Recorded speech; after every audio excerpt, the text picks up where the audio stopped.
All right. Hello. Hi, Jason. How we Thank- doing? Good. How are you? Excellent. Thanks for joining today for Jetstream's first mini podcast about channel distribution and revenue management for the hospitality industry. So I'm joined here today by Jason D'Agostino, who's the Corporate Director of Revenue Management for Visions Hotels. Very happy to have you, Jason. So thanks again. I'm going to get right into the questions. We're going to do three short questions. First one is, how did you get into hospitality? And tell me a bit about your current role, please. It's hospitality. It goes back a long way for myself. I'm a graduate of Johnson and Wales University. Actually graduated with a degree in culinary arts and baking and pastry arts. Went to school to become a pastry chef. Worked for Marriott's as a line cook and was inspired by so many managers and great people that I worked with, and decided to try to stay with the field, but kind of do different things within it. There's so much you could do within hospitality.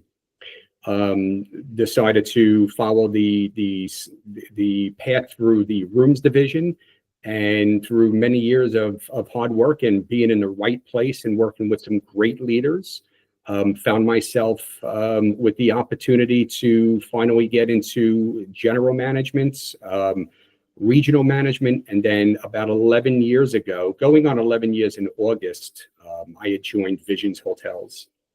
Started as an operations manager and was given a wonderful opportunity to develop our own in-house revenue management department. Was never done before. In the past, it was all outsourced with our brand partners who do a great job, but we decided to try to take that back in-house and have that fully owned and integrated into our own process. 10 years later, went from 9 hotels where we revenue managed ourselves to 66 owned and operated and fully revenue managed by a team that I lead, and that really honored and privileged to have working with me, because they do a phenomenal job of what they do. Wow.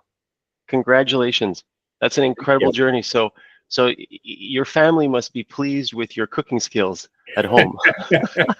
Yes, they are. Yeah. Wow, what a journey. Okay, well, thanks. I'm going to move into the second question. Are there any ways you are experimenting with AI, whether that be in guest experience, operations, or revenue strategy, which is your department?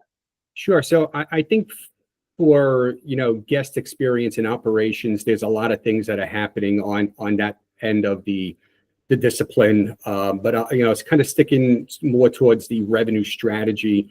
I mean, AI has been with us for many years. We just haven't really been speaking about it up until recently, the last couple of years.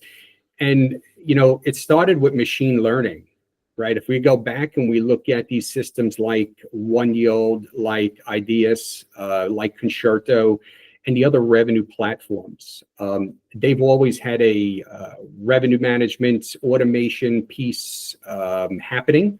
What's happened now is AI has allowed us to allow more forward-looking. And for me today, what I use AI for, there's 2 pieces that I'm using it for. It is the recap component of what we do. So for every revenue management call that we have to take notes, a series of notes. And rather than trying to, take those notes as you're on the call, there's certain systems, fee-based systems within AI that allow the system to take all those notes for you.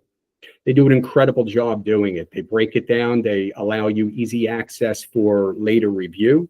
And it's a great piece for accountability. For revenue strategy, not so much strategy, but more of analytics. I've been, working a lot with ChatGPT, where I'm able to very simply take some data points and then be able to build different models and summaries, which are helping us drive that revenue strategy. And I think that's going to continue to evolve. And what I see happening is it being able to kind of store the different ebbs and flows of the business and be able to help develop different playbooks based on different occupancy trends. So that's how I see it happening and really escalating in the future. Yeah, yeah, I can see that. And also the ability to query the data in a language format. And in a simple format too, right? Where you Yeah, could take a simple question and it'll provide you a very good answer, and you could refine it, right? You could continue to refine it, and then once you've built it to what your likings, you could then save it, and then for future analytics, be able to mirror or duplicate what you have, I which is completely agree. We're experimenting ourselves.